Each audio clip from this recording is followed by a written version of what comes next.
Hello, people of the internet, and welcome to another movie review here on the KaijuNoir channel. I am, of course, your host, Andres Perez, aka KaijuNoir, and here with me are two of my finest co-hosts, Mr. Enshohma. Hey, you lucky people, you. And Brayton Connor. Hey, you unlucky people, you. Because if you haven't seen Endgame, we're going to spoil it for you, and you're going to be very sad. And you're going to have no choice but to listen to us because you're stuck here. Right. And I shall deliver the first spoiler. It's a movie shown in theaters. Yeah, it's not like you have plenty of other choices to, because it's not like every other YouTube movie reviewer is reviewing Avengers Endgame at this moment or has already talked about Avengers Endgame. Oh, they're all talking about this thing, Link. This is a very low budget art house film, that's making its way to a very select theater showing. Right. Yeah, it's made a rather modest return of $2.3 billion so far. Yeah, which I thought it was going to flop. Yeah, which according to Hollywood execs is not good enough. Right. After all, it needs to make 5 times its budget back now in today's current climate. But no, yes, in all seriousness, we are going to talk about, finally going to get together to talk about Avengers Endgame. Obviously, all of us are Marvel fans, fans of the MCU, to varying extents. We've all have histories with these characters, again, to varying extents. And last year, Raph and I talked about Avengers Infinity War, and both of us were rather concerned with how they could possibly top Infinity War, especially when it comes to both its immediate follow-up, given how it ended last time. And so now we're finally here 1 year later with Avengers Endgame. We finally know whether or not Ant-Man is going to go up Thanos' anus. Spoiler alert, he doesn't. Right, okay? That was my biggest disappointment. Shut the fuck up about it. He doesn't. It doesn't happen. Are you sure? Maybe that we'll see it in the director's cuts. Maybe Ant-Man. Maybe there's a lot of stuff going on in that third act, Andres. I could have missed something, and Ant-Man is so small, you don't know. You goddamn millennials! Every time there's a size shrinking person on screen, it's like he's gonna go up somebody's butt. Up his butt. Yeah. You see, that's the thing. Like, Jet Jaguar shouldn't have gone in the comic books. Jet Jaguar shouldn't have gone into Orga's mouth. He should have gone up his anus. Yeah, but technically most kaiju don't even have proper sex organs, so he still should have gone. He should have just ripped in there, go right into it. Go right into it. He should have made a sex organ and gone right in. So we agreed we were going to keep this classy throughout the whole evening, right? No, we're not.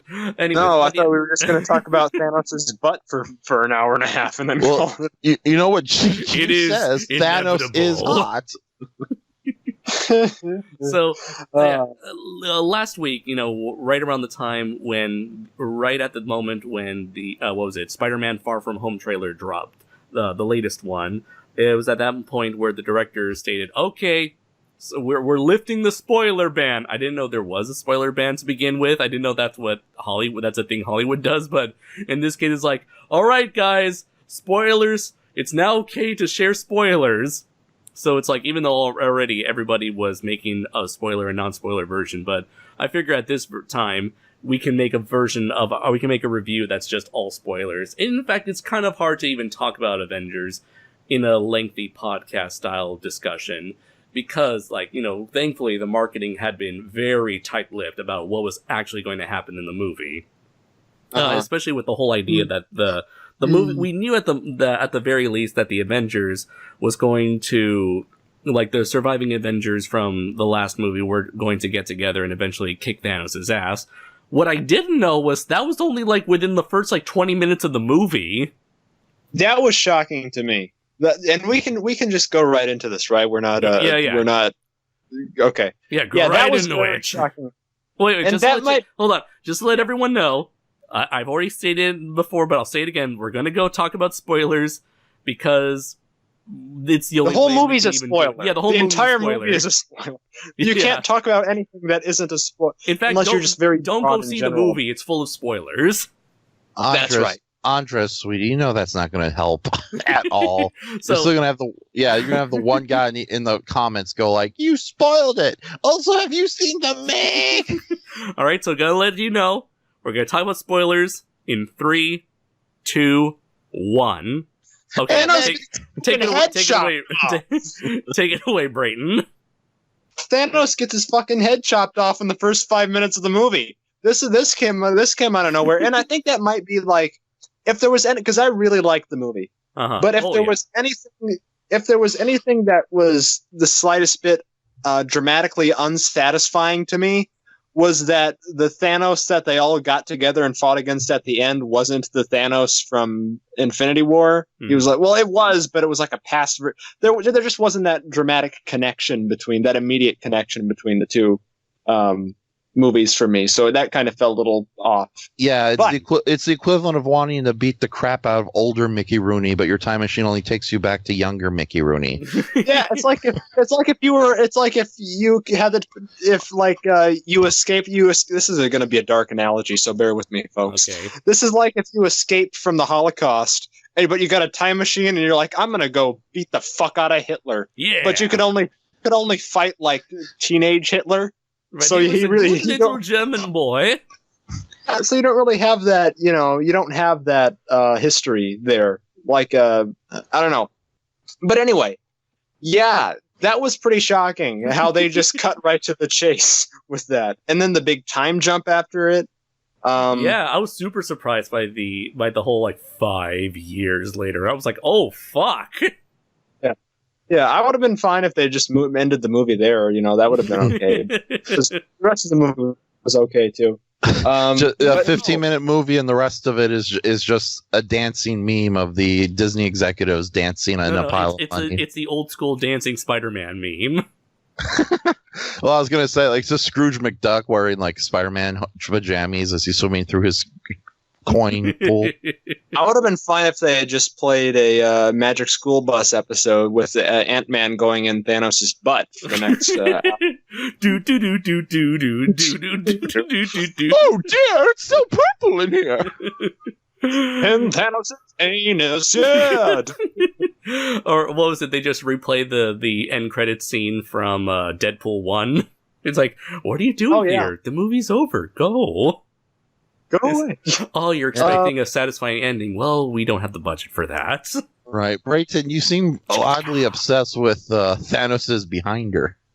No, I'm not obsessed. I'm just what's bewildered. The word? Well, bewildered and bothered. Bewitched, bewildered, and bothered. I assume he's got a great ass. He's got a really good physique on him. What really surprised me was all the talk about Captain America's ass, which was my exact feeling. Is that is America's ass? Yeah. But that anyway. Typical heterosexual millennials always talk about Captain America's butt. Right. Wait a minute. Anyway, not to get this podcast started off on a just an all butt basis topic. on a posterior tangent. No. Yeah, we don't want this podcast to start on the wrong end. You're just making a rear out of yourself, Raph. You butthead. So, anyway, where are we going in any chronological order, or are we just talking about things in general? I guess we're just talking about things in general, and then, like, if there's anything specifically you wanted to bring up, we can talk about that. I mean, so yeah, I've mentioned it before. Like, Avengers, they get together, they kind of fight Thanos, and they kicked his ass. They actually went for the head, as he suggested at the end of the last movie. And yeah, it's unsatisfying. It's supposed to be unsatisfying. And we're left with a very depressed state of the Marvel Universe, where people have sort of tried and failed while failing to make X-Men movies. That too. And so eventually Ant-Man comes back. And, we know from the end of Ant-Man and Wasp that he was trapped in the, what do you call it? The quantum realm. The quantum realm, yeah. Yeah.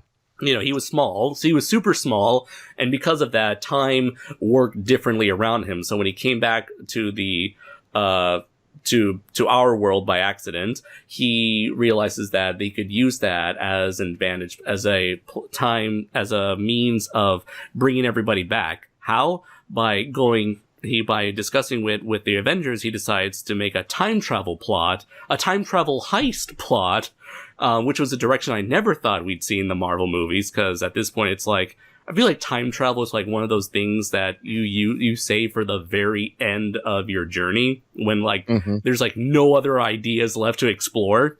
So it's like, yeah, it's a time travel heist movie.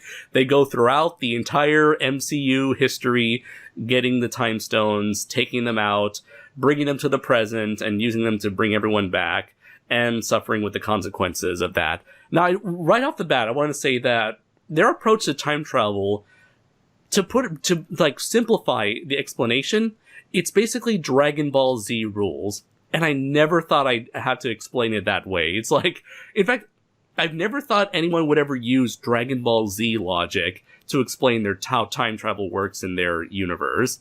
Where essentially, you go to the past, but you don't change the present, you simply create another timeline for you to switch back and forth between. Yeah, I like time travel stories, but I was very concerned, like right off the bat, with them going down that road, because it's super easy to fuck up a time travel plot. That's right. There's either time travel stories are either really good or they're just horribly painful. Cough, Godzilla vs. King Ghidorah, cough. It's a time loop theory. You're supposed to create in the haste. Whatever. That's not right. You know that's not what the writers envisioned. Yeah, here's the actual explanation. But it makes sense if you look at the Wikizilla bit. I don't care. Yeah. Here's the actual explanation. The writer got pissed off that Biollante failed to Back to the Future 2, and it's like, screw it. Next Godzilla movie has time travel. There you go. That's what you want, you damn audiences. Works. I don't care. It's what the Japanese audience wants, those fickle scumbags. I'm actually quoting from Steve Rifle's books in an interview he did with the writers of Godzilla vs. King Ghidorah. They can all burn in hell with their DeLoreans, the Doctor Who pumping scumbags. When we go to G-Fest, we need to track down Steve Rifle or Ed Godziszewski, and if they are there, and tell them, was it intended to be a time loop? Just so we can shut up everybody who tries to shove this time loop theory down my throat. Oh, you don't need to do that, dear. I've read enough interviews with the writers and the producers, and it's like, yeah, Back to the Future 2 made money, so we put time travel in the next movie. No, not the explanation of why time travel's there, but how time travel's supposed to work. Oh, okay, so that rabbit hole we'll never get out of. Right. Anyways, sorry, you were talking about the time travel thing, Brayden. Yeah. Well, speaking of Back to the Future 2, I was surprised how much I enjoyed it and was along for the ride with how they pulled it off. Because it felt very Back to the Future 2-ish for me, in that I was really taken with it. Like it was really fun, and the scenes with them interacting with like the past movies was done really well. Like the whole bit at the Avengers, what was it? Was it Tony Stark's building or Avengers headquarters? I don't even remember at this point. The building. It was Tony's building that later became the first Avengers base. Mm-hmm. Yeah. I thought that whole sequence was really fun. I don't know. It went along at I know people have been saying that, the first 2/3, it feels its length. I didn't think it did. I was along for the ride. It didn't seem slow to me. Yeah, I definitely agree. Like, I was preparing myself for that 3-hour journey, but it didn't really feel like 3 hours. It just went by really quickly for me. Yeah, well, it helps that the movie, it's kind of 3 movies in one. Each act is its own self-contained story. And as opposed to Endgame, Infinity Wars, that really does feel its length when you revisit it. So, although I've only seen the movie once, and everything always plays better when you see a movie once, I might change my mind when I see it a second time.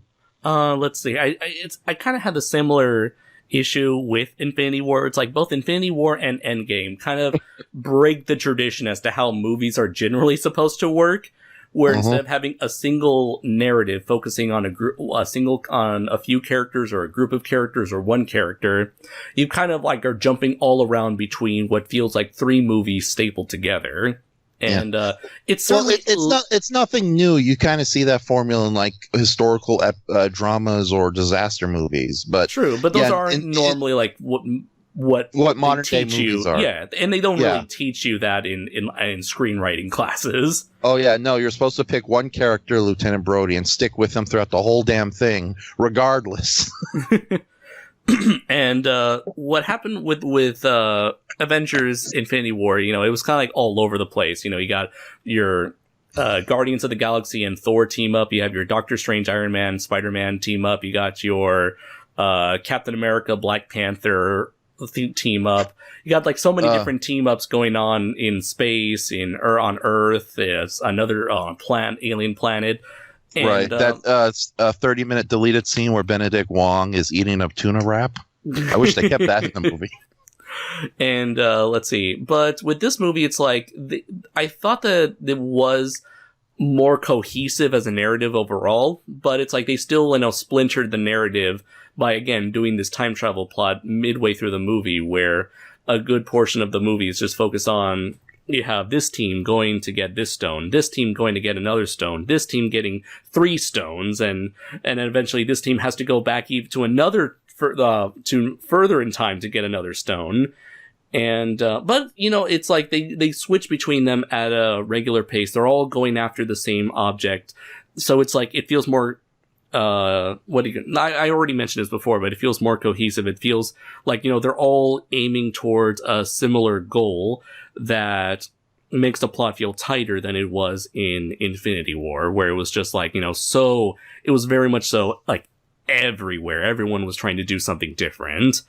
Mm-hmm. But yeah, it's still that weird-ish narrative issue fractured narrative issue is still there, but it's like, again, everything is so, and it's like, this was definitely a movie made for people who have enjoyed the MCU journey up to this point, because this movie feels like the whole time travel thing feels like one big love letter, like a big thank you to everybody who has stuck around for this long. Because I feel like they're the ones who are people like us who have been around since 2008's Iron Man are going to appreciate this journey far more than anyone else. This is not a movie where you're going to go into it fresh and you're going to be like, who the fuck is what the fuck is going on? Who the fuck are these people? Why are they doing this? Why is this happening? Who are these people that in 2012? Who are these aliens? In other words, your parents when they go see the movie.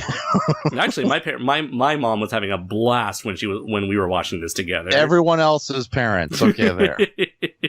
But who's the man in the red and gold suit? Why is he big and fat? Why are the raccoons? Oh my god! Ah! This is basically me whenever Raph tries to show me Super Sentai stuff. You have every right to complain.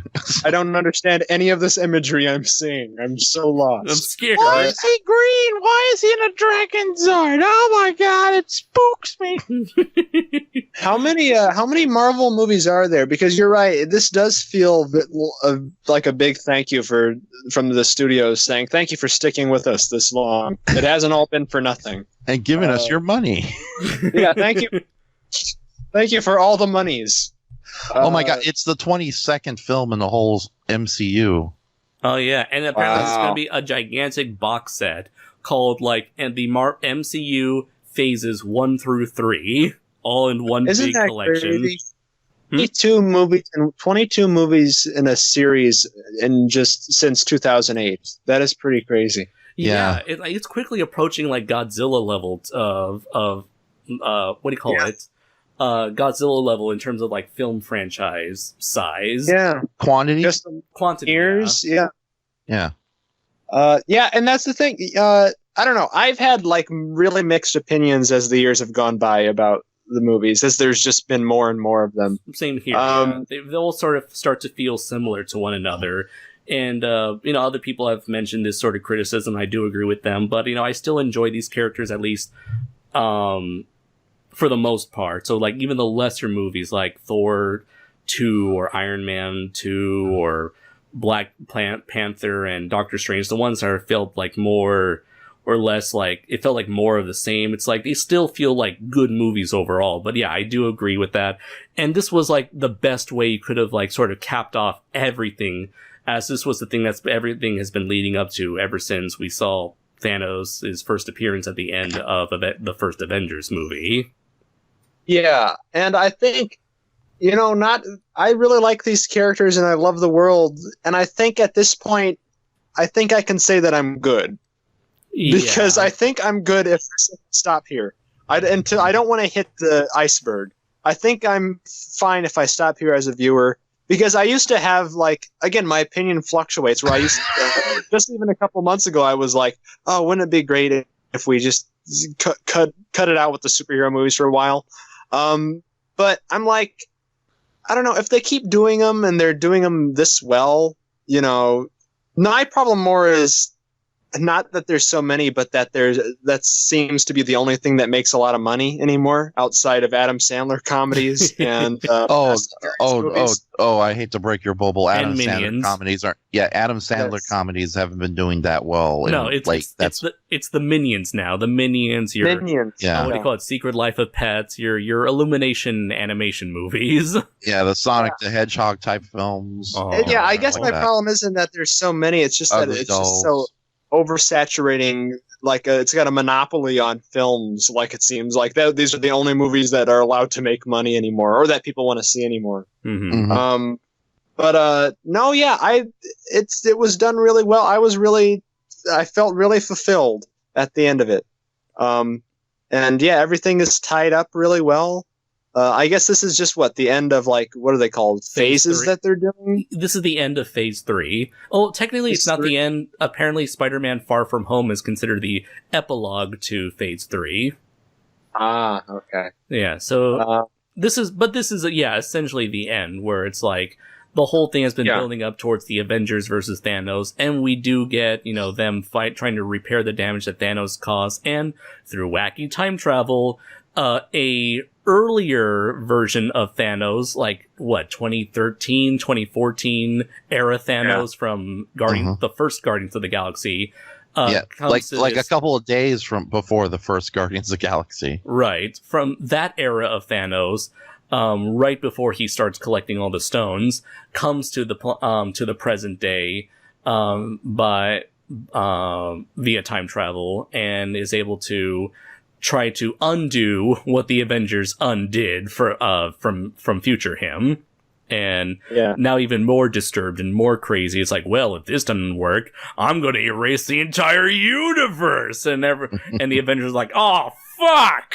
I've never seen a more exciting portrayal of damage control put on film before. But that's essentially what this movie is. It's just them trying to fix all the shit that went wrong last time. Yeah. And it was I don't know. It just had a great finality to it. It didn't feel, outside my little quarrel about, the very early killing of Thanos, which was really funny, and I laughed in the theater a lot at that, because that was really great. And the memes that have come out of that has been quite wonderful. You saw that one where it's Thanos, nothing, Avengers, and you see a gif of everyone throwing chairs in the middle of the wrestling ring. Yeah, there was a wonderful GIF that I saw. I don't know where it's from, but it just has the caption, or it just has subtitles. I think it may be from it looked to be from some foreign soap opera or something, or maybe some online video. I don't know. But it's just this woman comes into a room. There's no sound, so you can't tell what language is in. But the subtitles say Thanos is at home, alone on his farm or whatever, and it's this family eating dinner. And the family suddenly drops what they're doing and stops eating and grabs guns and stuff from the kitchen cabinet and just storms out of the house. But no. Anyway, back to my point. Yeah, the movie has a really good fit. All the characters, are wrapped up really well, and they're given really satisfying conclusions. To where the point it's a very open ending to where you can see, where they're going to go from here. There's gonna be more adventures with these characters and so forth, but no, I was really happy with it. I'm just happy. That's the thing. Yeah. The movie made me feel happy, and I love feeling happy, and it's nice to feel happy sometimes. Oh yeah, and I'm actually surprised that we actually get a conclusive end to a lot of these characters, or at least a handful of these characters. Some of which have been some of the most beloved characters from the get-go. And I really hope that the MCU sticks to their guns, and like if you're gonna end a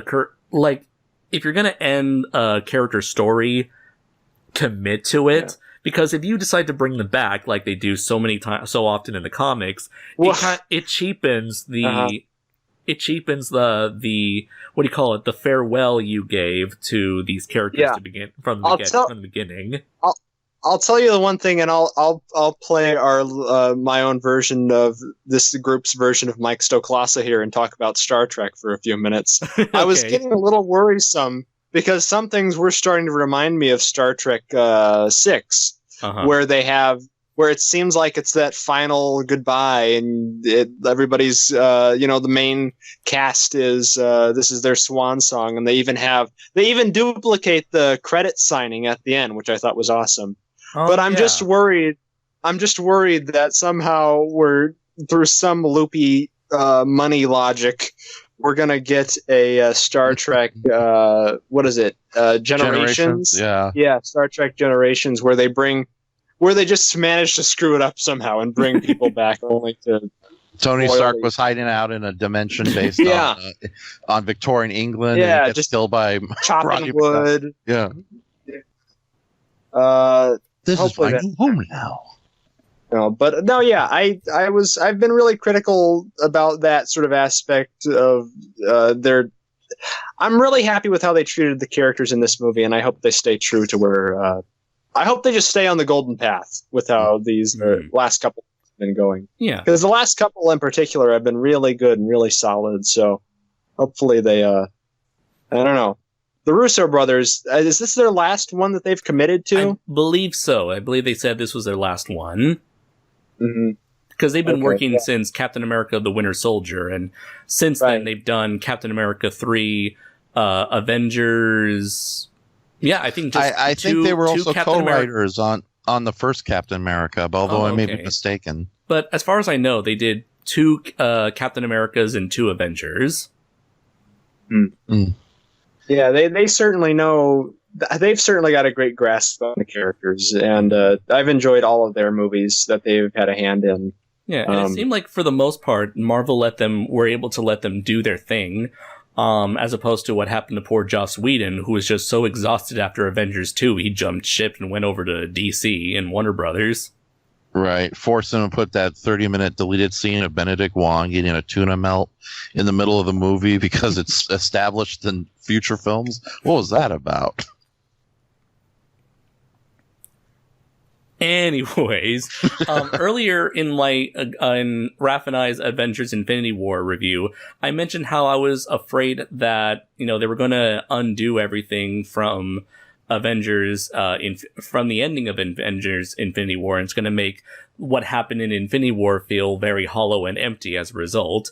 But I like what they did here, where it's like, yes, they did undo everything that Thanos did, but at a great cost. So there is still some emotional weight behind the ending of Avengers Infinity War, in my opinion. Not only that, but having grown up with time travel stories and reset button plot points and fantasy, they also did something intelligent where they didn't reset history. They just brought back everybody who was snapped, but people who were killed outside the snap, they're gone. Right. This is before and after Infinity Wars. And more to the point, the Earth has still gone through like 5 years of depression.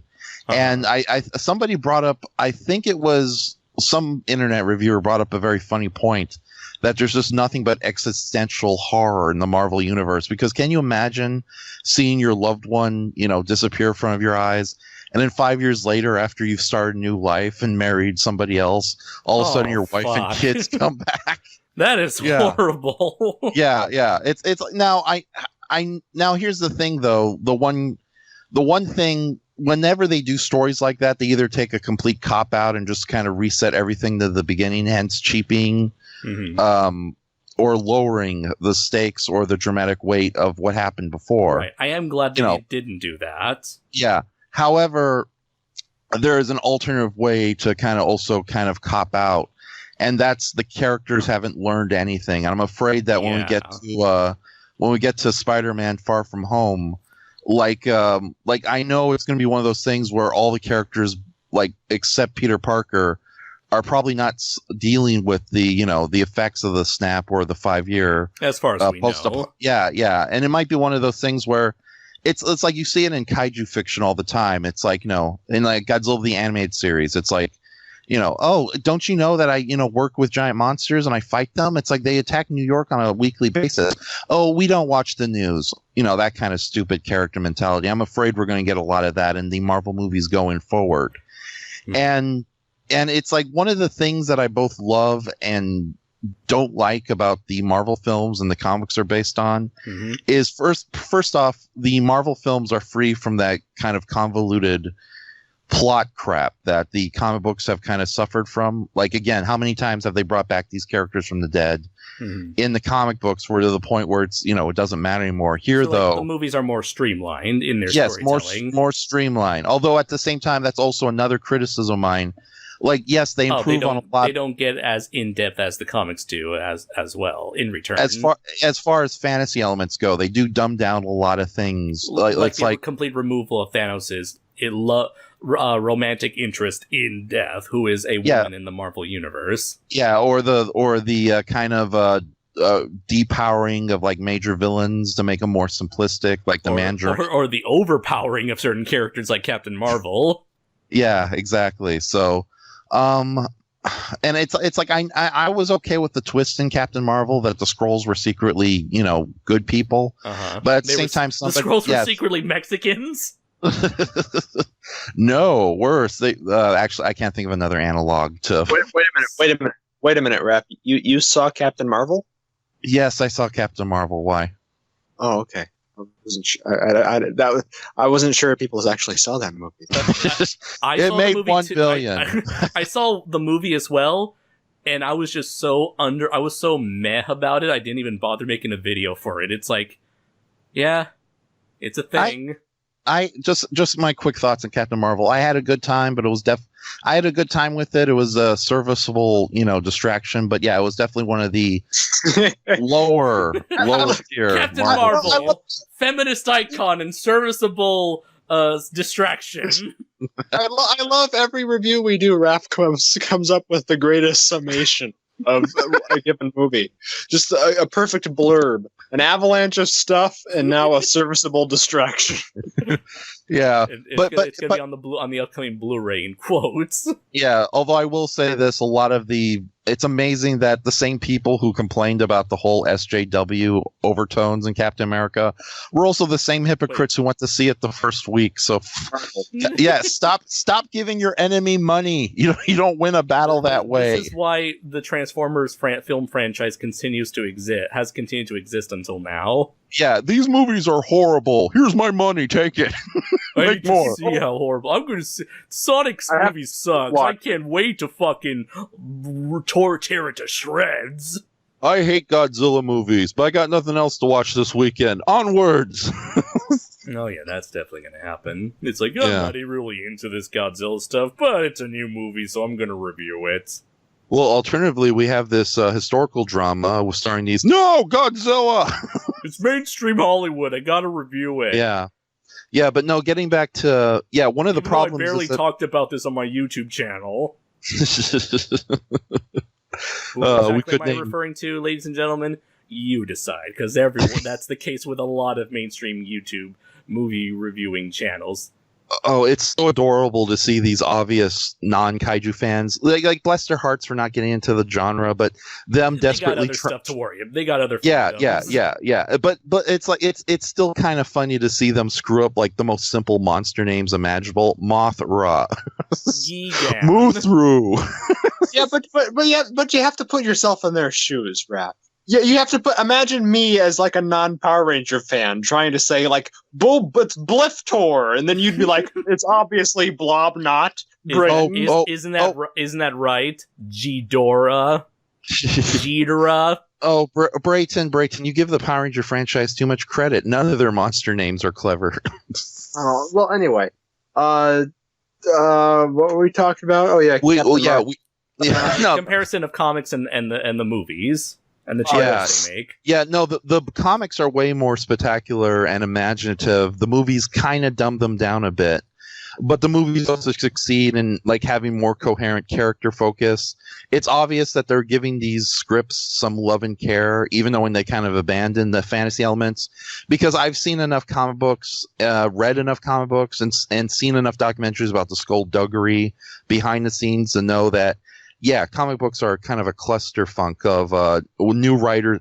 Have you ever played that game Roundabout where you're supposed to start a story? One person starts a story and every other kid is supposed to continue that story. Yeah. But it's obviously each and every kid doesn't give a shit about the story that was told beforehand. So it's like, my story is about a little boy on an adventure in the jungle. Next kid. That sucks. There was no kid in the jungle. My story is about a princess. Next story. There is no princess or jungle. It's Zool. Yeah.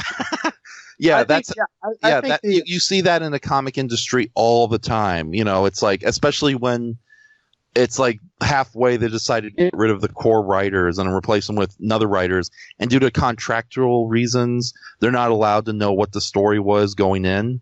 So you see that a lot in DC where they keep all the different writers so separate from each other that they have no idea what the hell is going on with the big events. And then you have these stories that literally counteract each other as they're being, you know, released in the same week and are supposed to be sequels to one another. So, but thankfully the same has not happened with the Marvel movies. The Marvel TV shows, on the other hand, I'm not the big. I don't want to claim to be like the biggest comic book aficionado in the world because I'm far from it. But I think that what the Marvel movies have been really good at doing is picking and choosing what elements they take from the comic books. Because you say, there's a lot of cool fantasy elements in the comic books to be sure, but there's also a lot of fucking stupid fantasy elements in the comic books also.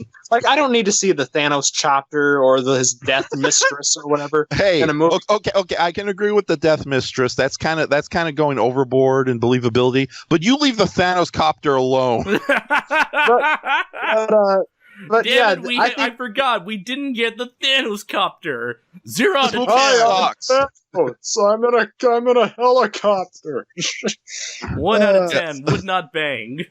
Yeah, Thanos trying to steal the Infinity Cube from a little kid with the promise of ice cream before running off into his helicopter. And then he gets arrested.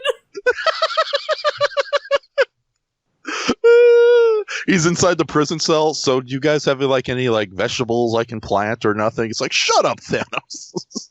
Can I get one phone call? Gamora? Or else I'm gonna shove this piece of bar of soap up your butt. Gamora? Yeah, can you please pay the ticket on the helicopter and return it home? Yeah, okay, thank you, Gamora. You're my favorite daughter. I'd never kill you under unsuspected circumstances, I hope. Did you guys feel that was a little cheap? Like, I know they didn't undo what happened in Infinity War, and there still are those stakes. But did you think it was a little cheap to bring back past Gamora to be with the new present crew of the Guardians, just throwing, even though he has no big role on the plot, but I felt even just like including Loki in there just for that little bit was like saying, hey, look, here's your favorite character. He's not totally gone. You have a little bit of. I think there was an announcement that there was going to be a Loki TV series on Disney's streaming site, Disney Plus. Yeah. So a lot of people initially thought that was going to be like a Loki prequel series because obviously he died in Infinity War. But people are now thinking that the Loki that escaped due to the future Avengers meddling with the 2012 timeline. Yeah. That's like because Loki escaped with the Cosmic Cube, or, you know, the Cube Infinity Stone, whatever. He's now free to do whatever he wants, roaming around the cosmos, and that's going to lead to the Loki spinoff. So I think, yeah, it is a rather convoluted way of giving him his own spinoff in another universe. Yeah, here's the thing. The official reports say that the Loki series is supposed to be an anthology series, with Loki being either a major element or a lesser element into the story. But yeah, it's going to be an anthology series, and I think that's where the Tesseract or the Space Stone comes in. Tesseract, yeah. Although with that says, you gotta admit, that's like the most adorable, hilarious expression he had on his face when he grabbed the Cosmic Cube. Yeah, it's like, no one's looking, get in it, bye. Yoink! I do like when they were revisiting Avengers 2012, it was kind of cool how you had this very awesome moment in the actual movie itself of everyone just, you know, posing in front of of Loki getting ready to kick his ass, and then you just cut to the aftermath, because that's how movies work. Here it's like, after having this big badass moment, everyone's like, oh, okay, what do we do now? Yeah. All right. I guess let's just awkwardly walk out of the building now. May I segue into one of the big things I love about this movie? That based on what you just said? What? Okay. There are two things I love a lot in my fantasy fiction. Big, spectacular battles and moments, and little character moments sprinkled throughout. And this movie is a perfect just example of like big things going on with little character moments. And little character moments go a long way, not only to flesh out characters in ways that you probably couldn't do if you gave them like a big Shakespearean monologue, but also it adds to a lot of great humor. And there were just so many great parts, little character moments throughout this whole movie. Parts like even if it was just for like less than a minute, like Tony Stark and Nebula at the beginning of the movie. Like you can tell you can tell they're becoming very fast friends, and that Nebula cares enough about Tony that she denies food and regular consumption. Although she is a cyborg, she should probably get away with that. Mm-hmm. But the returning to the original events of the first Avenger movies, that's hilarious because it's like. It's almost like in Hot Fuzz, where after they've practically arrested and destroyed half the villagers, then they have to do the paperwork, and here you just see the awkwardness of it's like I think I'll have that drink now. No, you get up. We're arresting you. Come on, get up. Hulk, you have to take the stairs. Hulk no like stairs. And there's a lot of really good moments, especially the one I will say this right off the bat. There was some moments that made me genuinely cry. It's like just because the character moments. Like I think my favorite part. The Captain America ass moment, Raph, is that the one that made? No. That's everybody's favorite moment. I'm talking about my personal favorite moment. Okay. That is America's ass. Right. Is it Steve Rogers, Chris Evans, and Captain America rolled into one perfect double-sided package? Anyways, twice the ass. That's my tagline for the poster of Avenger Endgame. Double the action, twice the ass. Yeah, but anyways, no, the like you had like a lot of really funny small character moments mixed with like really telling moments of just characters getting along with each other. But it's like the my favorite part. I think the moment that really kind of got me into the feels, so to speak, for lack of a better term, was when Thor was reunited with his mother. Oh yeah. He just like we know that she's not going to survive the minute he leaves. This is literally like a couple of minutes before she meets her end.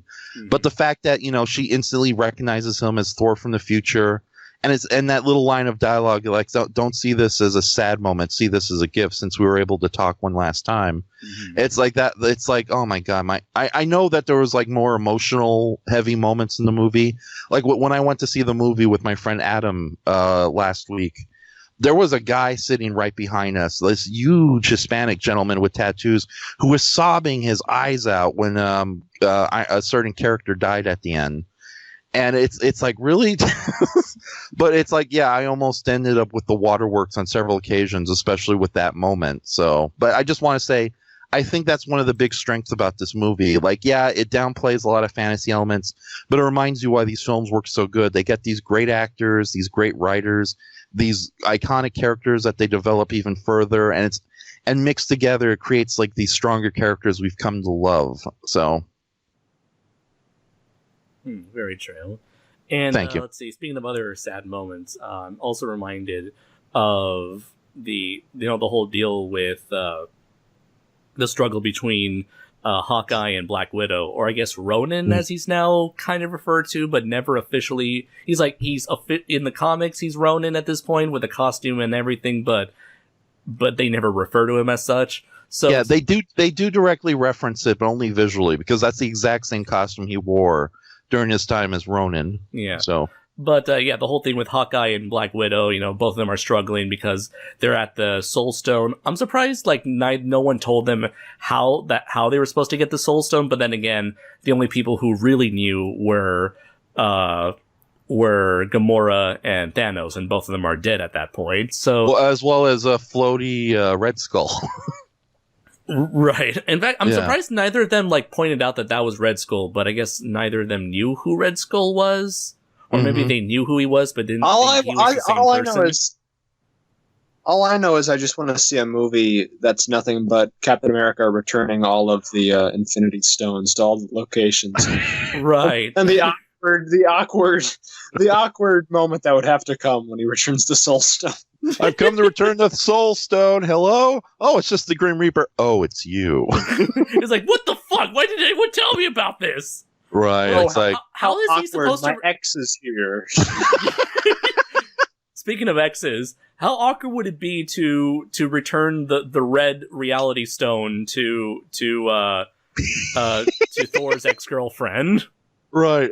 Yeah, because they did not give Natalie Portman a very good send off. They did a Godzilla Revenge reuse of stock footage, and then then instead of Gabra attacking a small kid, they just inserted Rocket Raccoon with a syringe, butt distracting syringe. Yeah. So it's like, what is he gonna do? Is he gonna have to? It's now a physical stone, right? So is he gonna have to give her a suppository? Oh my god! You know it's small enough that she can swallow it. Okay. But it's like that's the thing. At the very, I know we're skipping ahead, but at the very end, when Captain America goes on his epic quest to return all the reality stones, how is it exactly is he supposed to travel from one planet to another? Movie magic. Yeah, they kind of skip around that. I don't know. I guess when you go in the quantum zone, you can also do TARDIS type Doctor Who shenanigans. True. Yeah, he can actually teleport through time and space, and that was one of the biggest things I thought was strange, where it was sort of implied that he went back in time, got to live happily ever after with Peggy Carter, and then just grow old up until the present day.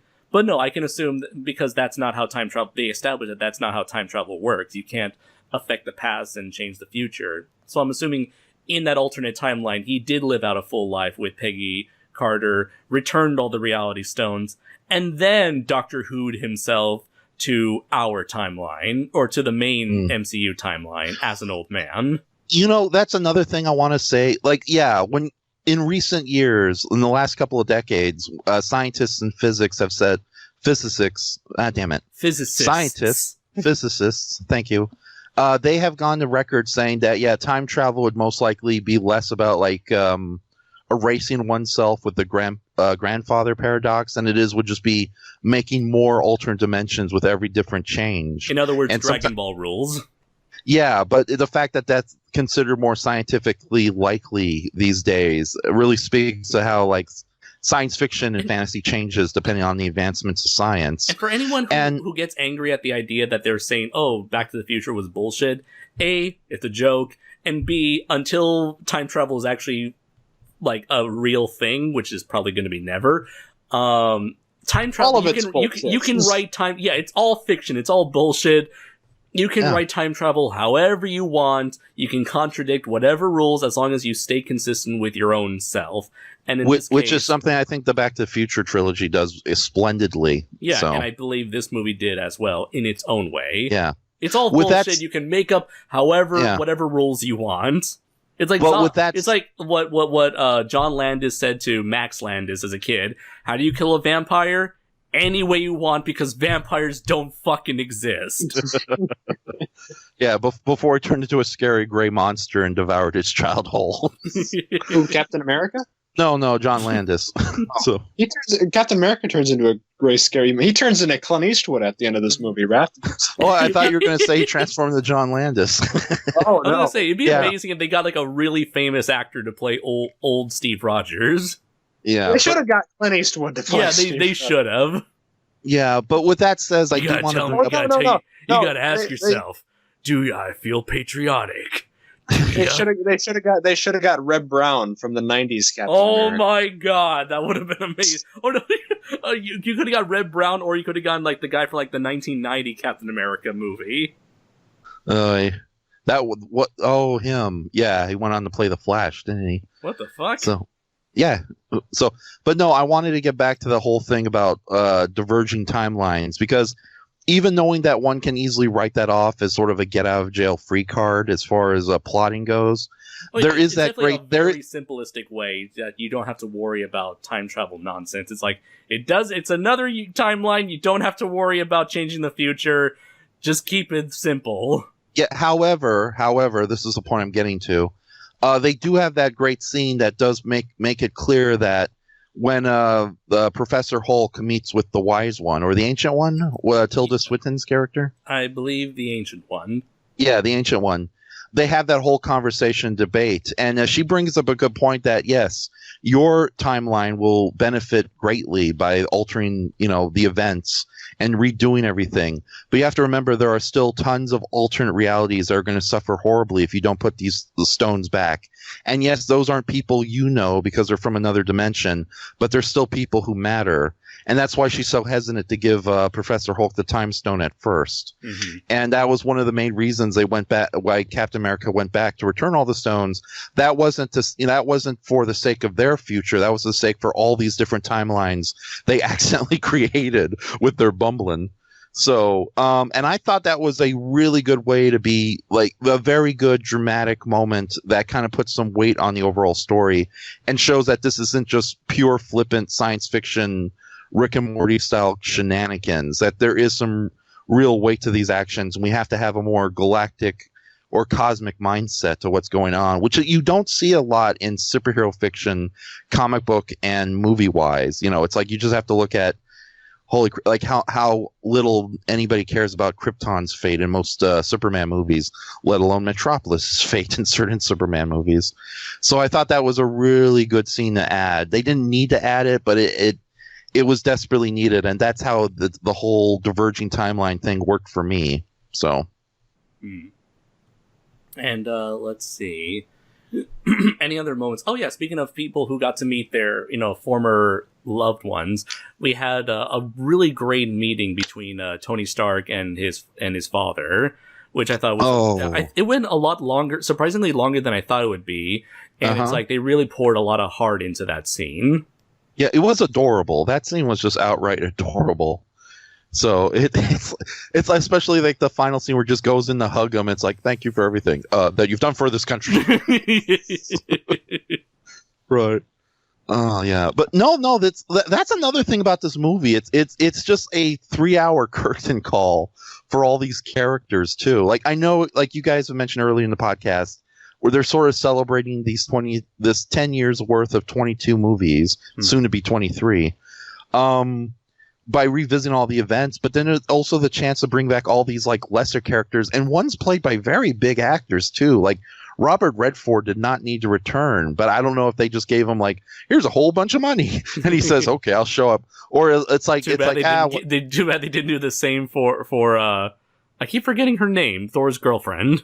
Oh, Natalie Portman. Natalie Portman, yeah. Yeah, which is a shame because I actually think the female Thor was a good idea because they took a pre-established character and turned it into the next hero as opposed to creating a totally brand new Poochie type situation. Like she needs to be the Thor out of hell. It's like a lot of like the what was it? It was she like Natalie Portman, Jane Foster got screwed over. Betty Ross got screwed over. We haven't seen her at all. Oh yeah, that's speaking of awkward. Wait, Sif from Thor 1 and 2 got screwed over. Yeah, there was a lot of characters who did, and yet Crossbones, returned. but it's despite the lack of female characters returning from past movies. I was really happy when I saw that really nice tribute to all the female characters when they all go like charging at Thanos head on at that one amazing shot.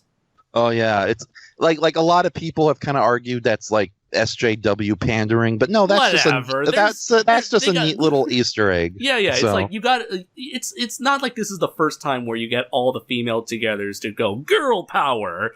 Like, I feel like I've seen that before in other movies and comics, even like decades before this. You got your scene with all the dudes, huddling up and going all, yeah!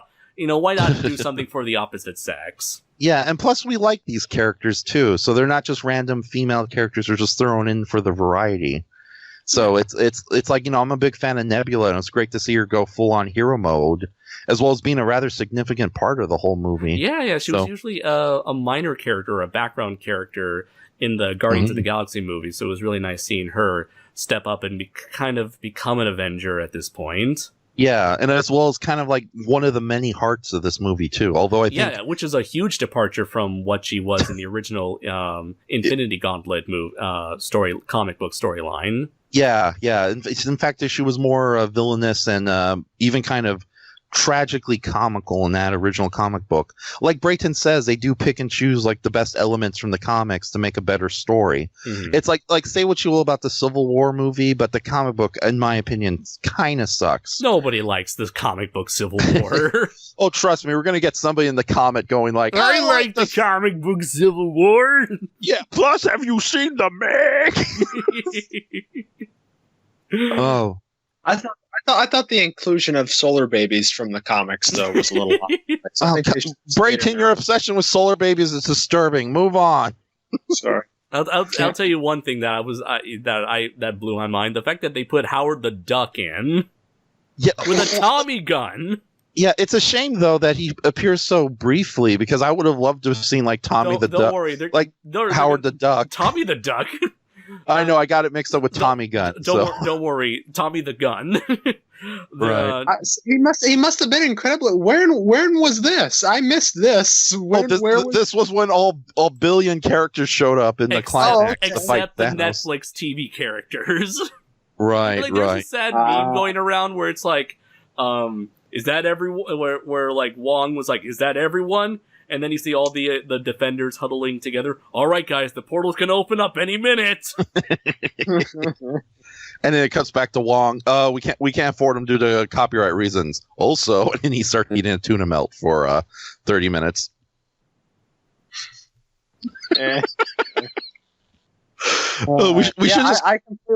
completely missed because that ending was an avalanche of stuff. Just so many things happening. Yeah, I completely missed Howard the Duck. Here we go. I found the screenshots. Yeah, well, he's barely in it. It's a cameo, and it's not like the second Guardians of the Galaxy movie where they gave him a little moment where it's there's Howard. Speaking of cameo, I hate to say it because I don't want to sound prudish or anything, but I didn't like the Stan Lee cameo. Yeah, for a Stan Lee cameo, it felt kind of empty. Yeah, and it didn't help that it was like a CGI. To be honest, I think Stan Lee got screwed over worse than Natalie Portman. It's like the Stan Lee cameo from Spider-Verse was a much better send-off, and that wasn't even part of the MCU. Yeah. Oh, I think the true final Stan Lee cameo in Captain Marvel was worth the price of admission alone. He's Captain Marvel is on the Metro train, which is literally the train that's like just a block away from my house. Uh-huh. And as she's looking through the passengers to find a hidden scroll, she notices this old man reading a script for Mallrats. Yeah, and then it's like I saw that. And it's a campy scene, but it's like, she pulls it down and they both exchange smiles, and it's like it's nice to see you, Stan. So. I remember Kevin Smith's reaction. He was like in tears at the fact that the MCU would bother to reference him in that way. Oh, yeah. And it was extra special for me because literally that whole action sequence in Captain Marvel on the train station, I've been and recognize each and every one of those locations. Although true to Hollywood logic, it doesn't take a couple of minutes to get from the Green Line by Lawndale all the way over to downtown. That's at least a 70-minute drive. It's probably running on Stark fuel. In real life, they would have to take all the exchanges to the blue line and the red line, and it took me out of that moment. So, but if you guys are ever in California, I'll take you to the Douglas station and we'll reenact the whole Captain Marvel train fight sequence. You'll be the old lady that gets a punch in the face. You always. Why do you say that about me all the time? What's with you and your old very punchable face, Raph? I can throw you, little man. You're like the clown. You're like the big inflatable clown, goofy-looking clown thing that kids like to punch and have it, swing back at them. Oh God, I could easily just leave this podcast if I want. By the way, I'm looking at Howard the Duck. Yeah. Are we sure? Are we sure it's not a cardboard standee that was just inserted to the scene? Are you seeing it, Brayton? I'm seeing it. I had to squint, but yeah, it's there. You know, it's a shame they didn't bring Sylvester Stallone back in for a single line. Yeah. Oh, that would have been great seeing Sylvester Stallone. They just have a cardboard. They just have a cardboard Rocky Balboa standing. You know, just bring for the hell of it. Just bring in the Ernie Hudson, and now I'm here. I'm here. I'm the best Ghostbuster. I'm in everything. I still fit in the costume. I need the money. I look better than the other guys. You know what they say? Black don't crack. Right. And also Jiger. Oh, come on. Anyway, no, yeah, I totally missed Howard the Duck, but that ending battle, though, as much as cluttered as it was really great. I mentioned it to Raph. It's like, you know, they need to top Infinity War. I don't know how they can do that. And they did. They just said fuck it and brought every single protagonist, every single supporting character they could possibly get their hands on who knows how to throw a punch, and did all of this for the ending. It's like, you know, they opened, Doctor Strange and all his wizard buddies opened up all their portals and brought in fucking everyone. It was amazing. Yeah, I'm looking at the screen capture. I totally forgot there was Ravengers. The whole Ravenger army joined in the final battle, along with all the resurrected Asgardians and the people of Wakanda. And it would have been perfect if Fing Fang Foom was there, but that's just me. It's like, is anybody else coming? Yeah, one more guy who owes me a favor. And this dragon just shows up. And what was it? I love how the beginning, like the moment you hear Falcon's voice, you know, calling back to his first appearance in Captain America: Winter Soldier. It's like, to your left, buddy. It's like, aw, that's amazing. Yeah, and it's, oh my god, it's happy, were you happy you finally you got your little Avengers assemble moment? Yes, I was like, finally. It's not that cheesy of a line, Hollywood. Keep it. Although what that says, how can anyone hear it? It's like you got billions of heroes, and it's like, Avengers assemble. Maybe they all have intercoms. Maybe it's a wizard. Remember what they said in The Simpsons? A wizard did it, and they have a bunch of wizards, Raph. Right. That he could make them listen to him. That is true. That or wizards everybody exist in this continuity, Raph. So anything that doesn't make sense, a wizard did it. Exactly. Oh god, it's like Red Letter Media when they reviewed this movie. It's like, where do you go after Thanos? With Ratgar, the wizard. that I will be the next big villain. Like, with such an explosive, wide-scale, ass-kicking finale, it's like, where does the MCU go from here? It's like, do they go? They go to Jake Gyllenhaal wearing a fishbowl on his head. That's where they go. That'll put butts in seats. Okay. I will counteract that by I'm not a big comic book fan, but I know enough comic book lore to know that Thanos is a big deal, but there are tons of interesting cosmic level threats they could easily do as the next big bad if they play them right and not like just sweep them under the table like they've done with a lot of past Marvel villains. Like what Green Lantern did, the Green Lantern movie did to Parallax. Yeah, exactly. And it's like, what the Fantastic Four did to Galactus? Galactus, yeah, exactly. It's if you don't have time to animate a giant man, don't animate anything. So, but no, it's like there's a Kang the Conqueror who is time travel who is a master of time travel, and he might be a good villain. They're gonna have to seriously like redo him, given how they changed how time travel works here. Yeah, but then again, Kang the Conqueror, you know, there's a whole society of just different Kangs from different dimensions. So, and I think you would be a perfect villain. It's like, hey, you guys screwed up on your time travel. Time for me to take out the garbage. And then garbage day. he just shoots old Captain America. And it's like, wow, Kang is very direct in his evil. Of course, I'm the smartest man alive. Right. There's, of course, Galactus, who we know the Disney Marvel movies can actually get their hands on thanks to the acquisition of Fox. There's the High Evolutionary, who is not really evil, but just an exceptionally amoral scientist who's so intelligent he could probably juggle the Infinity Stones in his sleep. It's like there's oh god, and it's like we've had cameos from other major villains like Dormammu. He's still out there. The Celestials. It's like I bet they're not happy that these petty mortals have used the Infinity Stones, and we've seen the Celestials in the first Guardians of the Galaxy, where you have that one guy who uses a giant hammer to basically destroy an entire world of people. So yeah, there's tons of villains to use. The problem is that the Marvel movies, like, it's like as much as I enjoy the interaction between the good guys and a lot of the funny and clever writing, it does come. Yeah, it comes to a disservice of the villains. And you can say the opposite problem with DC-related media, where we spend too much time with the villain and barely any time with the heroes. I mean, heck, one of the Marvel supervillains is going to get his own movies this year. Which one? Joker. Yeah. Although I thought you were talking about the Trickster movie, Andres. Damn it! Don't worry. Eventually, we'll in due time, Brayton, we'll get the Trickster movie you always wanted. Yeah, I know Brayton wrote that 16-hour miniseries based on the Condiment King. I hope that gets picked up. But no, Professor Pig, right?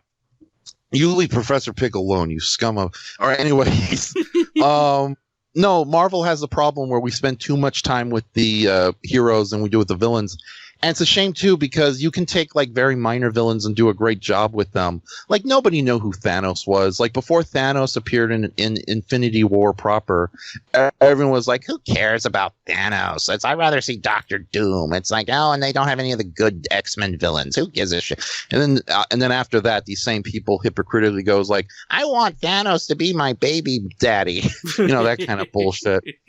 And yeah, you can take these minor characters, and if you do them right, you can, make them very memorable. And thankfully they did that with Thanos. And not just the lead up, but the fact that they kind of gave him his own movie. So we finally, and as well as a lot of great scenes where I don't want to be one of those fanboys who will empathize with Thanos, because at the end of the day, he's an asshole. It's like, yeah, he thinks he might be doing the right thing, but he's really fucked up about it. Screwed up about it, I should say. But at least, like, to me, like, when as far as Marvel villains go, he's like probably one of the first fully fleshed out 3D villain characters, though, that they've had. Yeah. Although they are getting better with their villains. Either their villains have become more fun, like Hela from Thor Ragnarok, or the Grandmaster from Thor Ragnarok, or their villains are not as impressive. Yeah, Ego. Oh, I love Ego. They did a great job with Ego. But let's not dwell about how cool Ego is. Let's focus on the negative shit. Yeah, no. Characters like Ego from Guardians of the Galaxy 2, or even Mordo from the Doctor Strange movie, who they give them enough depth that you understand where these villains come from. So they are improving their villains in the last couple of movies. But at the same time, Marvel also has that way of like subverting expectations to the disservice of these otherwise great villains. Because I hate to say it, Fin Fang Foom does technically exist in the MCU, but he was a fictional advertisement barely seen in Iron Man 2. And it's like, you I hate you. But then again, Iron Man 2 screwed over a lot of people. So yeah, I think, yeah. Namely the audience. I was going to get to that joke, but no. There's a lot of things you can do with after Thanos, but at the same time, I think they have to kind of choose their battles and make sure they don't screw up and end up like the comic books where there's just like way too many characters, way too many insanity. And with that says, they did. It's weird. We were in the early planning stages of the movie. They were thinking of bringing in the Living Tribunal as like a secondary threat, because he's like a three-faced godlike life form who looks at the balance of the universe, and he would definitely not be happy about all the time travel nonsense that's going on, regardless of it's being done for a good reason. But at the same time, that may have been a good thing, because the Living Tribunal is like a big deal in the Marvel universe, even though he may be a relatively obscure character. Again, shades of Thanos before Infinity War. So yeah, he might be a good antagonist, especially since I think they kind of decided not to use the Watchers. And holy crap, I am such a nerd. The Watchers are still here, but They haven't used him to any significant degree. Although, other than a gag cameo. Yeah, Stanley's like interaction with the Watchers, that would have been another good one to go out on. But let's see, and because now the story is finished, and now Stanley is telling that story to the Watchers. Yeah, that's a good point. But anyways, so basically the point you're trying to make is, Raph, is that there are other directions for the MCU to go in, and that there's plenty of other villains. The only question is the execution. Yeah. I do think that the scale that they have here would rival that. I'd argue that it rivals that of like the Lord of the Rings, like Return of the King, ending battle, with how amazing and gigantically and awesome it is. And I'm thinking, like, could you really replicate that, or can you top that on a visual cinematic level? That is a good point. Now that you explain it that way, you could have another big battle with another big deity, but like, can you make it any different, distinct enough, and top what we just saw in Endgame? Yeah. For the moment, I don't think so. So I think it's like the only way you can possibly go is if you go in a completely different direction. Like, instead of going like full cinematic, gigantic battle with a shit ton of good guys versus a shit ton of bad guys, maybe going small scale, maybe going more personal, maybe psychological, maybe more that's drama the thing. focused. I hope they don't try to outdo it, because I really I liked how the fights were done I like the fight between Thanos and Iron Man and the Doctor Strange and the Guardians in Infinity War. Yeah. More so than I liked the Wakanda battle. I liked how they were kind of going on at the same time, so you could kind of contrast them, though. Because I just like so much more when it's, fewer things going on and it's a lot more character, personal, like, driven. Yeah. And plus that gives you an opportunity to do a lot of really weird gags and character moments that you wouldn't have done with a big battle. Like, you couldn't have Doctor Strange suddenly turn into like 100 Doctor Stranges without that having the same impact if he was like with a billion other wizards. So. Yeah. With the ending of Endgame, I think it was a rare instance where for me it was done really well, and I liked. Of course, I loved the huge all-out war. But I just hope they don't try and outdo it. I think it would be smart for them not to. Mm-hmm. Yeah. Also, since you made the comparison to Lord of the Rings, I will say this. Thankfully, as epic as that final battle was in Endgame, at least they didn't go overboard with like just ludicrous gags. Like, I love the Lord of the Rings movies, but there's just some moments in there where it's counts as one. Yeah, or worse, you get like cartoon moments where it's like. So it's like the catapults that are powerful enough to send entire buildings into the orc field. It's like, catapults don't work like that. A wizard did it, Raph. But you don't understand. There was only like one wizard on the battlefield, and the wizard. Oh shit! I'm a nerd. But one thing I have to mention is, I was so happy we finally got to see Captain America wield Thor's hammer, because that was something that's been hinted at since Avengers 2. Oh, and Thor's reaction to it, it's like, I knew it! Yeah. Even though, I was in a Japanese, movie theater, of course, everyone is silent, and my family's the only one that was laughing throughout the movie. I was like, yeah! When that happened. Right. So, now that's because Japanese audiences are way more polite than American audiences, right? Right, and I'm pretty sure a lot of the humor just goes over their heads in subtitle form. Right. Although you did give the Japanese audience the American experience by bringing a bag of cell phones and just pelting them with it. Oh, boy. But, what was I going to mention? Oh, yeah. So, before we go into the ending, I do want to mention that it looks like, judging by the recent trailer with Spider-Man Far From Home, they want to build up, Spider-Man as the next Iron Man. And I know a couple of my friends are already upset at that, because it's like, Spider-Man is not supposed to be Iron Man. Spider-Man's supposed to be his own character. But it's like, I can I can understand why, I hate the idea that fans would dislike the idea of Spider-Man constantly living in the shadow of Iron Man, when that was never the case in the original comics and storyline.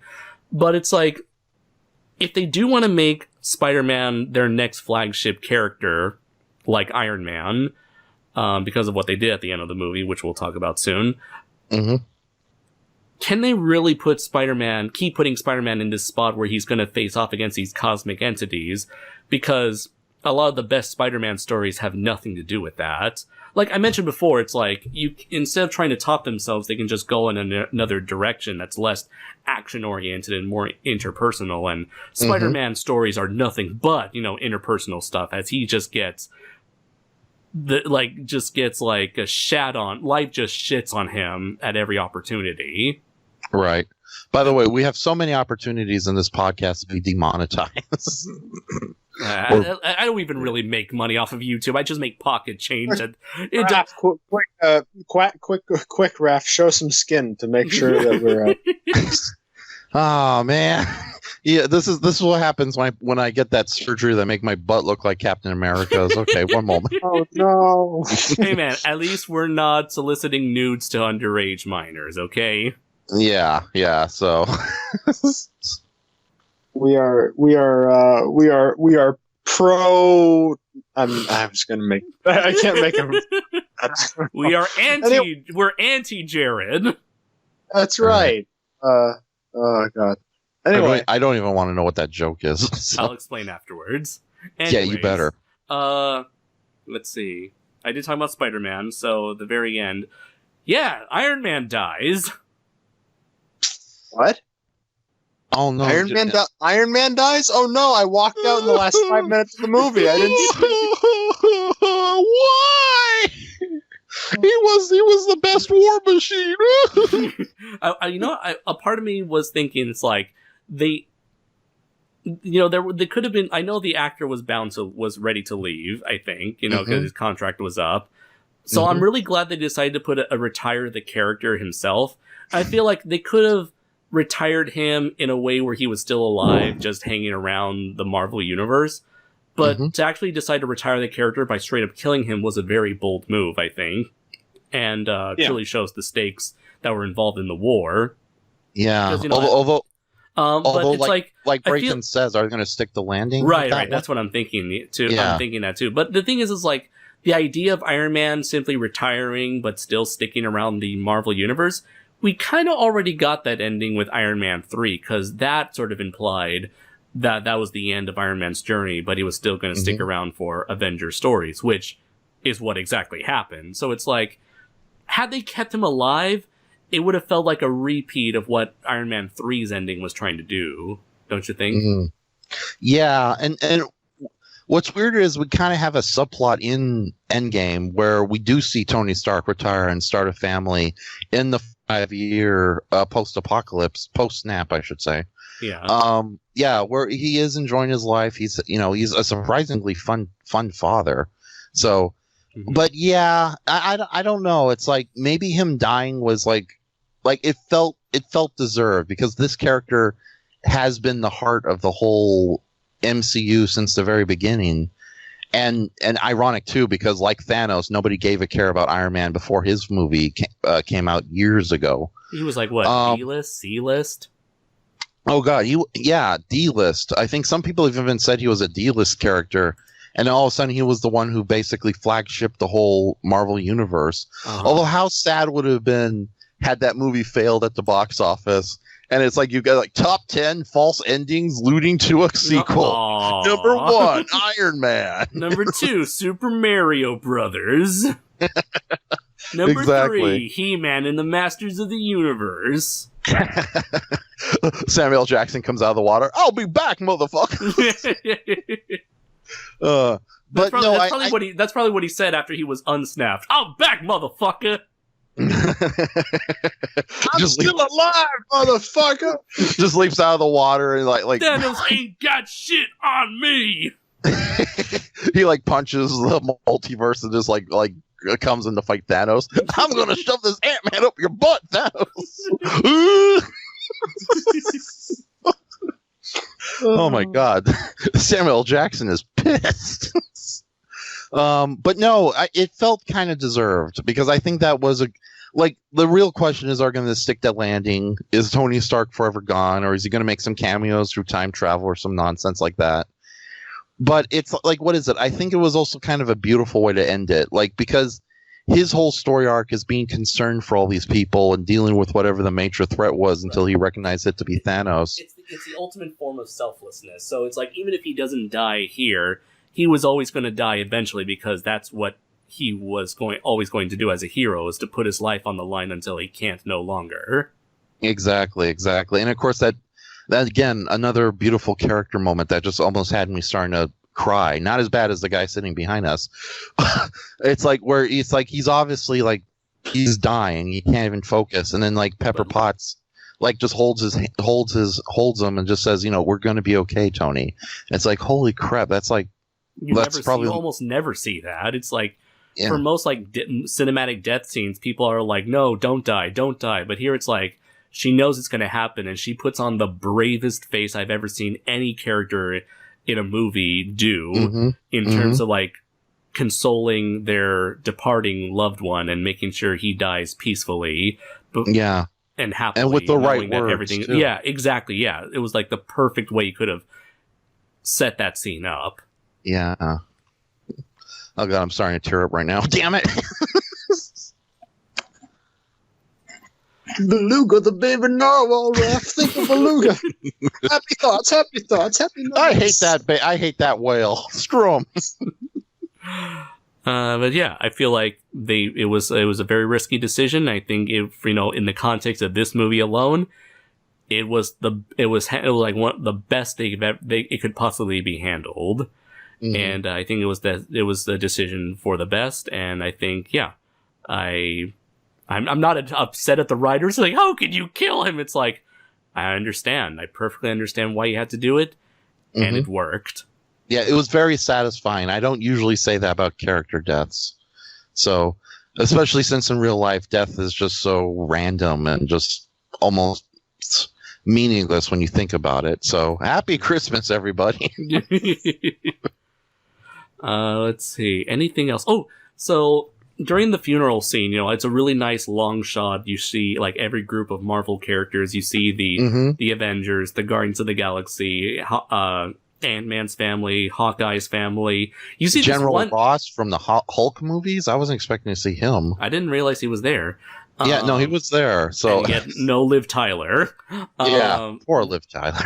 we saw this one like random teenage kid, and I was like, who the fuck is that kid? Until I later realized that, oh shit, it's the kid from Iron Man 3.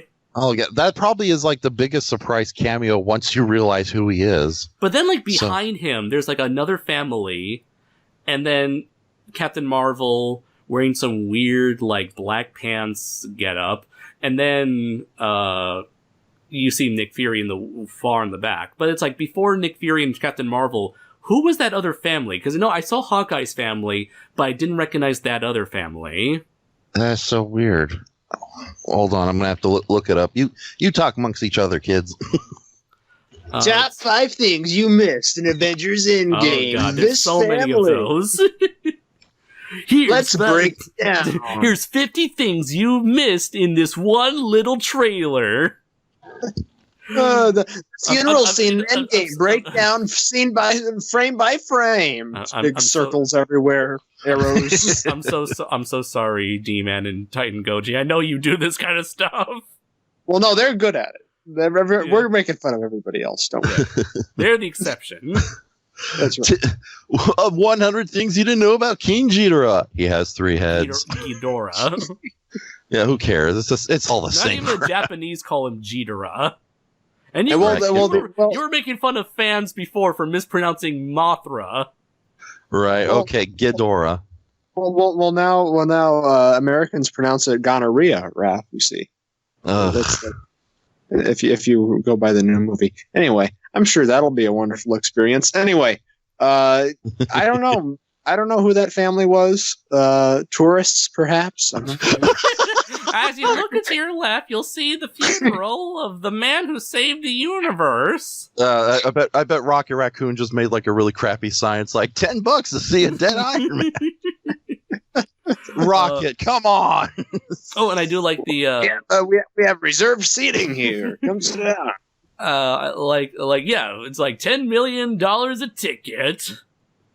But I do like they have the proof that Tony Stark has a heart. They kept that, 10 years later. I don't know if it's the same I doubt it's the same prop from the first movie. If it was, that'd be amazing. But I'm glad they used that. They gave him somewhat of like I'm not sure. Would you count that as a Viking style wedding? Just taking a Viking style funeral, just like taking something of his and throwing it out into the pond or lake or whatever that was. Yeah, they sometimes do that if there was no corpse and you burn the ship of their belongings. Well, that says though, that brings up the question: where's Tony's corpse? And that's the thing. At the end of the movie, there's no ending. There's no ending credit scene, post credit scene, but instead you hear like the sound of metal clanging with each other. I thought that was just simply a callback to when Iron Man first built his suit in that cave in the first movie. But some people are thinking that like dinging sound was maybe someone else making a new Iron Man suit, or Tony Stark still alive doing something. Well, I have to tell you this, Raph, to answer your question. It's a setup for movies way down the line, decades from now, just so a reanimated CGI Raymond Burr can enter a room and say, 30 years ago, they never found any corpse. Tony Stark. Right. Well, a grim flute music plays in the background. But, Iron Man 1985. This is like a giant drunken Tony Stark. 2085. Oh, yeah. The legend. It just cuts to like Americans. It just cuts to Americans watching the end battle on screen. Whoa, looks like the California Raisins down. Some urban renewal plan they got over there. Right. Well, most of the climax is just Rhodey and Nebula just stuck in a building trying to get out as Iron Man continues his rampage. By the way, that I think that family is actually Ant-Man's grown-up daughter and his extended family, his ex-wife and all that. No, I think I saw them before the missing the mystery family. Okay. You guys could also just be like just like hallucinating the extra family. Maybe it was the Inhumans family. Oh, by the way, now that you remind me, we do have a correction. There is one character from the Marvel TV shows who actually appears proper in the movie. Peggy Carter? No. Carter, she originally showed up in the movies. No, Edwin Jarvis, the butler from Agent Carter spinoff show. Oh, she appears brief. Yeah, he appears briefly. Yeah, he appears briefly as Tony Stark's dad's valet or butler. It was really cool seeing like the real life human inspiration for what would become AI Jarvis. Exactly. So they didn't completely forget about the television spinoffs, although I think that was the one that I think they're most proud of and not as ashamed of. Like every time a new season of The Punisher comes out, there has to be like a 20-hour apology. We're sorry, we didn't realize there was some horrible tragedy happening in the world. Enjoy this gun violence, man. Yeah. That was dark. I'm sorry. It's like that's another. Yeah, it's funny how like they never even bothered trying to connect the Marvel shows to the movies outside of like vague references to like Iron Man, to like the first Avengers, like the Battle of New York. Yeah. By the way, you sure you're not mistaking the Mystery Family for old Ant-Man and his wife? I honestly don't. No, I don't think so. They were more up in the front or near the back or near the middle. Okay. I mean, this is way in the back. I don't know. I could be wrong. I could be seeing things, but we'll see. Yeah, because it's on DVD or Blu-ray.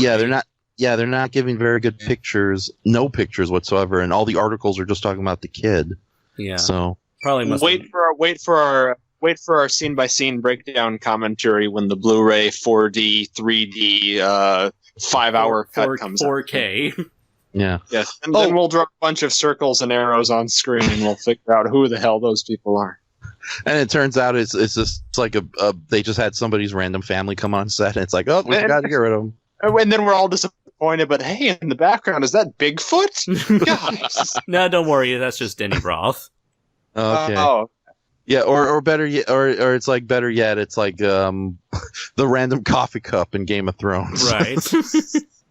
That's an omen of that show's failed ending. The last thing I want to bring up, since we're an hour and a half in, we got Smart Hulk now, finally. Yeah. What do you guys? I like Professor Hulk, but did you think that was like a little awkward with like just like kind of disturbingly pleasant talking Hulk? I thought that was hilarious. I enjoyed Mark Hulkalo. or some people like to call him Mark Buffalo. Oh, that's a pun I will get behind. So yeah, Mark Buffalo, the newest monster on Power Rangers Jungle Fury. You got that reference, Brayton.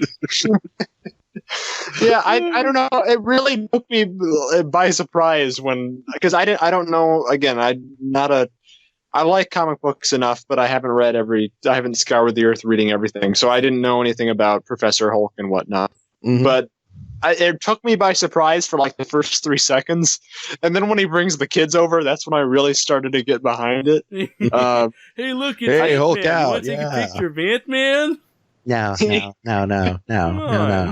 Come on, it's Hulk and Ant-Man. Yeah. Oh, that does bring me a question concerning Ant-Man, but keep going. But no, I didn't have a problem with it at all. Also because we got a fun, regular Hulk moment with the Hulk hates stairs. So I don't.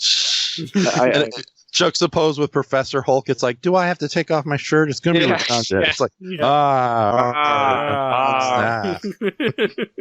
right. Oh my god, that was generally funny. That was hilarious. I do have to ask though, did you think Ant-Man got like, even knowing he is like the MacGuffin that brings this whole plot together, he ends up getting the short end of the stick as far as like the character like craps upon? That pun was not intended, but I will accept it nonetheless. His movies are more comedic, and he's even in his own movies, he's often treated as like the buffoon. Raph, get over it. I know, but it's just a little like, it's kind of sad because he's such a sweet guy and he keeps getting shat upon by everybody there. So even War Machine, who is often considered the lamest Avenger, like pokes fun at him. So.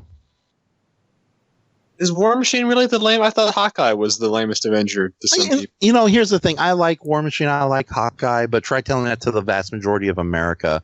It's like, especially when it's like, oh, it should have been Hawkeye who died. Who gives a crap about him? I like Professor Hulk, to answer your question. I think Yeah, no, he was a fun character. Although with that said, I do want to bring up the large Asgardian in the room. Our thoughts on Thor in this movie, because I have both. Here's the thing. It's again pushing him in the more comedic route that he's been in since Thor Ragnarok, but I thought they got some good mileage out of it, and it's very amazing that they dealt with his depression that he has been dealing with ever since the loss of both half of the universe and his own people. Well, it's kind of a little bit messed up that they would play his depression up for laughs. I feel like it was like, at least he was still played up as a sympathetic character. And that scene with him still being worthy enough of the hammer was a really touching scene. Where it's like, just because you have depression doesn't mean you're any less worthy. And I thought that was a very important message for people out there who are currently struggling with depression. Yeah. Well, what that says, like earlier we're talking about who the flagship character is going to be for this franchise, and everyone the obvious choice might be Spider-Man, but I think considering how charming and how willing Chris Hemsworth is to be in these movies, especially now that everyone knows he can do comedy, I think if Thor took on the reins as like the lead character of the MCU, I think that would work out great because he is a mix of badass and comedy foil. And I think that really showed in this movie, too, even though he kind of took a back seat to Tony and Captain America's story. But with that says, yeah, you're right. It is a little disturbing that they kind of played his depression and larger body for laughs. But as bad as that is, it was even worse, especially with my experiences on watching this movie in the theater. What? People's reactions, the quote unquote fat Thor, because it's like, yeah, some of the jokes, yeah, they are funny. Like, when we first see him playing video games with Korg and what are they playing, fucking Fortnite? Yeah, it's like, Thor, it's that little kid who's making fun of me again. Yeah. No, that was generally funny. But then again, it's like I'm watching the movie, and it was a large audience, so much that I had to sit in the front seat with my friend Adam. Mm-hmm. And it's like there would be scenes where Thor is just standing with the other Avengers dressed in normal clothing that doesn't make him look too pathetic. This isn't the Big Lebowski Thor. This is just no, he is the dude at this point. Yeah, but it's like even where scenes where he's just like standing in the background dressed in more respectable clothes throughout the movie, people were still laughing their asses off. And I don't know if that's because I come from California, like one of the most emotionally nasty cities imaginable. And it's like that kind of mindset. But yeah, they were just laughing at the fact that it's like, look, there's a fat guy there. And it's like... he was laughing because that fat guy is Thor. Yeah, yeah, but that's like if you go to the store to shop and you decide to go in sandals because it's Sunday. But was he Thor? Yeah, no. That's the joke. Yeah, but still, it's like they were just even when it was a dramatic sequence and it was just Thor in his like full-on battle armor, because they were still laughing at Thor. This cut. Yeah, but still, it's a little disturbing about society's because he's Thor and he's fat. You would say that, you judgmental you. Would you like to film an emotionally stuffed anti-fat shaming PSA right now, Raph, for us about Thor? Yeah, laugh at fat Thor when the joke comes, you jerks. That's my PSA. But no, it of Chris Farley. Right. Oh, let's okay. You brought into a wrong area, but it is weird. Upon it. Yeah, but it is weird. I'm just bringing up that you can definitely see the fat shamers in the audience, like how they were just constantly laughing no matter what was going on screen. It could be a dramatic moment where he's fighting the final battle, and they're still laughing their asses off because it's like watching a Godzilla movie in the theater, and you still get that one guy who's just laughing because it's a foreign movie. They don't give a shit about what's going on screen. They're just laughing that it's a movie that exists. That kind of weird bias mentality or malicious intent, I should say, or just the negativity of the said person's character. Anyway, it reminds me of a meme where I saw everybody getting ready for the training. You're all evil! For the Avengers, and you just see an image in the bottom corner of Thor, of Chris Hemsworth eating a lot. I think again, I hold a mirror to your sins and you ignore it. I think they need to balance it better, but I think definitely the giving Thor a personality in the humor department with the last couple movies have worked really well for the character. Oh, yeah, because he was rather bland in the first two movies, wasn't he? Yeah. He was very stoic. He was very I don't want to say personality-less, but he was like that sort of stoicism worked much better in a group in an ensemble piece like the Avengers, not so much for a solo outing. Yeah. Look at what that stoicism did for Captain Marvel. Right. Oh yeah, she did not improve in this movie, did she? I'm glad she's hardly even in this movie. Yeah, she's not. She's not even in there to improve or disprove. Like, given how overpowered they wrote her, they used her in the right amount of screen. They gave her the right amount of scrn time. Mm-hmm. Yeah. I didn't see Captain Marvel. I didn't see Captain Marvel, her solo movie, so I didn't really have that baggage of disliking her from the get-go. Yeah. But she wasn't.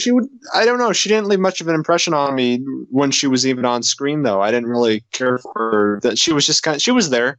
She was a serviceable distraction. Yes. There was one moment I liked with her, and that was her reaction to the fact that Nick Fury was gone, because she had made a very nice buddy cop like relationship with him in her movie.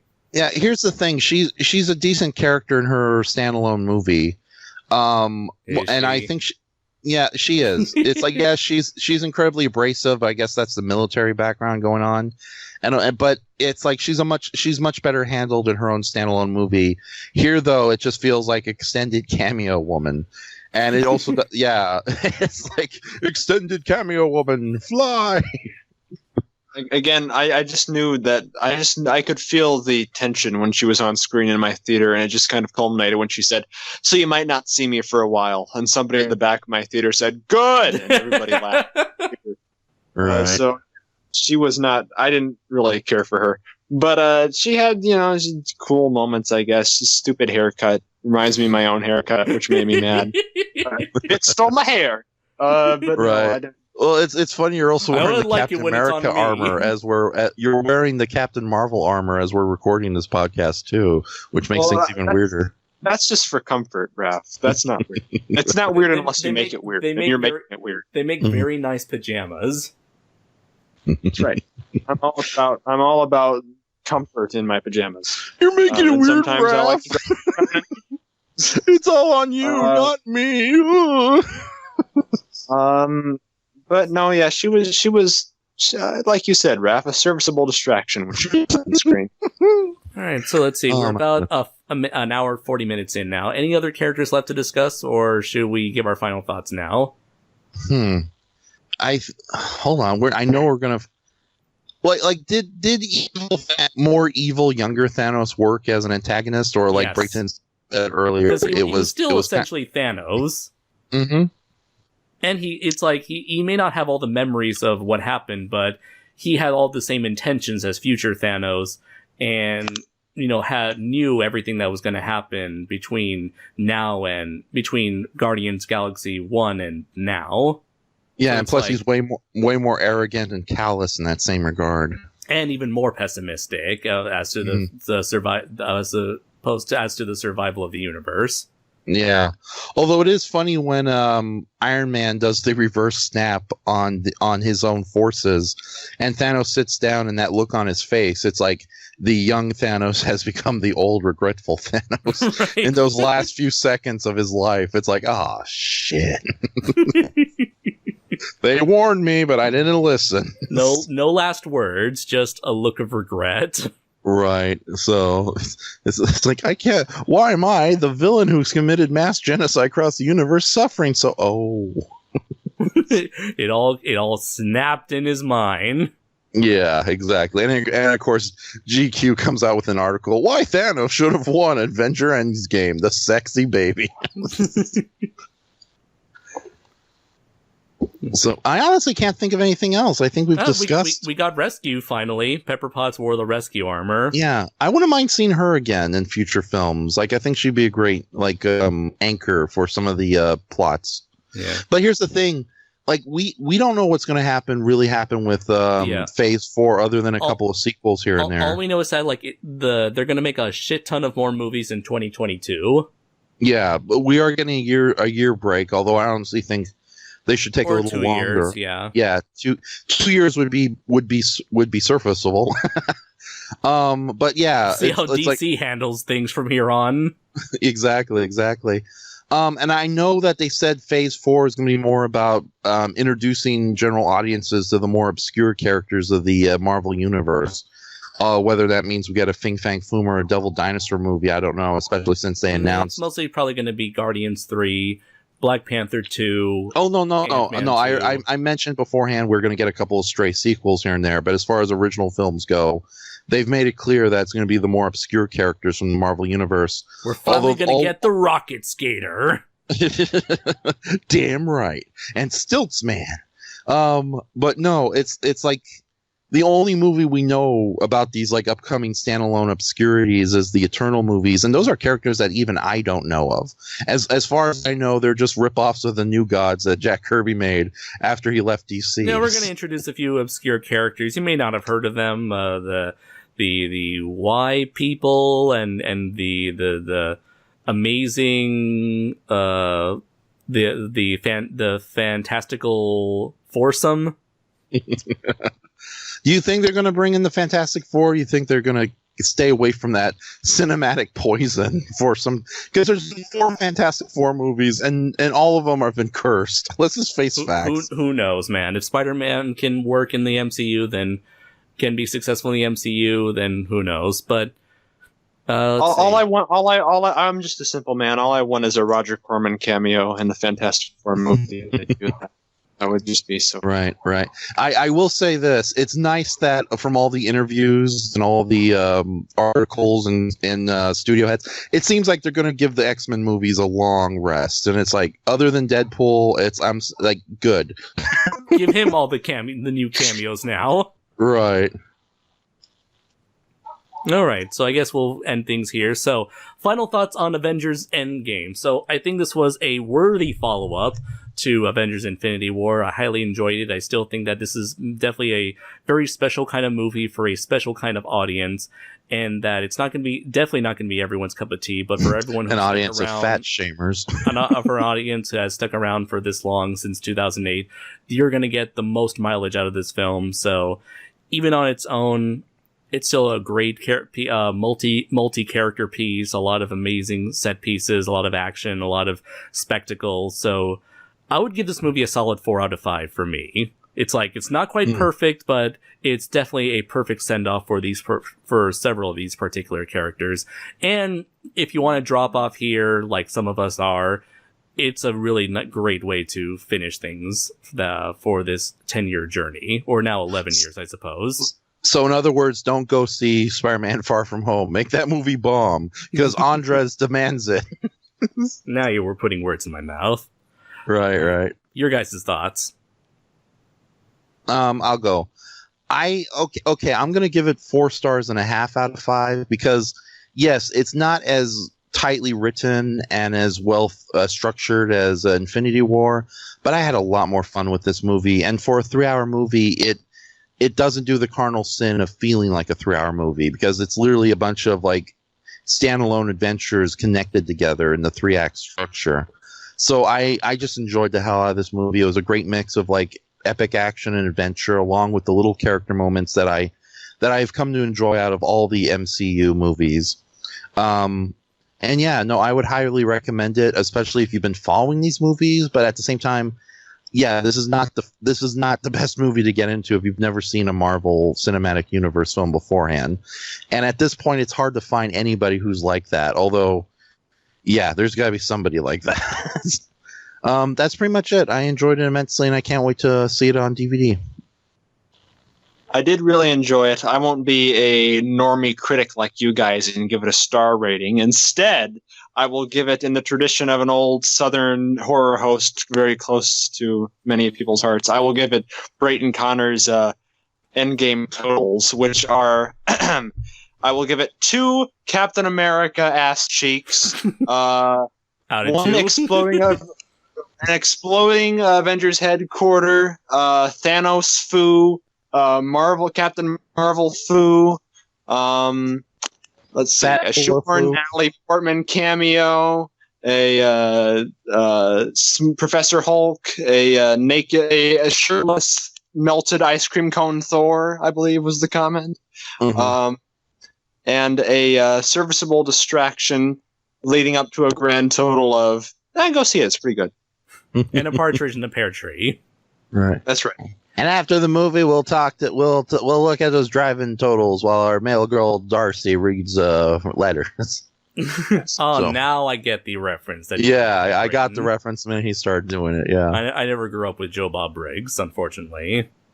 We forget sometimes that Andres is 40 years younger than we are. Yeah, get in the cool school with us, old man Andres. All right, so thank you very much, everybody, for sticking around for an hour, almost an hour and 50 minutes.